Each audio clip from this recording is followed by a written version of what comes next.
আজকে যে ঘি বানাইতেছি এখান থেকে একটু ঘি আমিও রাখবো আর আপনাদেরকে দিব।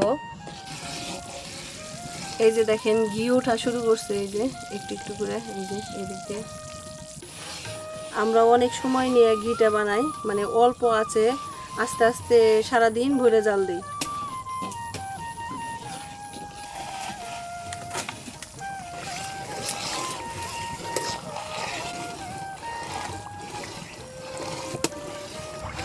ঘি বানাইতে বানাইতে দেখেন সন্ধ্যা হয়ে গেছে, আর এদিকে ঘি দেখেন প্রায় হয়ে আসছে।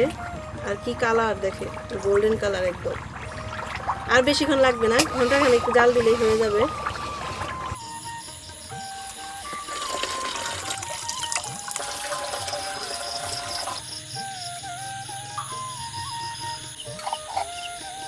এই ঘি যারা অর্ডার করতে চান তারা স্ক্রিনে দেওয়া নাম্বারে হোয়াটসঅ্যাপ আছে, হোয়াটসঅ্যাপে যোগাযোগ করবেন।